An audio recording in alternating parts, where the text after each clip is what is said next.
This week there were two separate water line breaks. One of them might have been in your backyard. The first in Fort Sanders, the second on East Magnolia. We now go to Kaitlyn Kirkpatrick, who joins us in the fort, where several students had to move their vehicles due to the first waterline break. Thanks, guys. I'm on 12th Street off of Highland Avenue, and you can see behind me there's continuous construction happening right now. Now, the water line break that happened Monday morning, there was rushing water that was happening down this street, and you can see there's still construction going on. I'll tell you a little bit more about that later, but KUB is telling me that the water line break was because of the freezing temperatures and shifting ground. That played a part in it. Neighbors on 12th Street woke up to water pouring across the pavement, turning the quiet block into a fast-moving stream. One resident who didn't want to be on camera at the time told us her experience that morning. Look outside, and the entire street is just flooded, like tons of just rushing water. And that went on for at least the entire hour I was awake. KUB crews moved in quickly, but they say that every break is different. It'll take a few hours. It'll depend on where it's at and what's broken. It also depends on how complex the area is. If there's a lot of other utilities in that area, we'll have to work around those and get trench boxes in and things like that.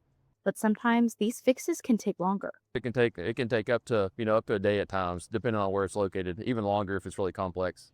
For the people on 12th Street, the break was chaotic and confusing. I didn't know if it was like that's all the hot water that we have or what else that was. I wasn't really thinking about the cars because I had no idea that the water was so strong that it was going to bring all that gravel in too.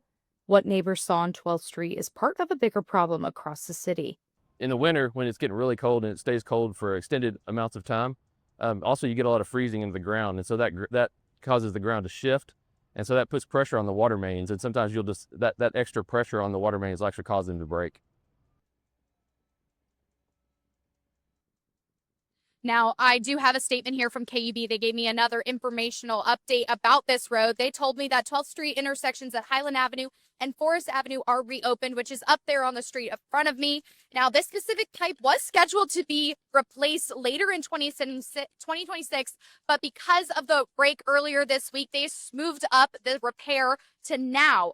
Now, because of this, Forest Avenue to Highland Avenue on 12th Street will be closed continuously until March 6th.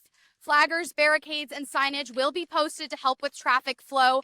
Now, while they did also state that residential properties their entrances will be maintained. Now, for the residents on this road, that isn't true. They're dealing with their driveways being blocked and other issues.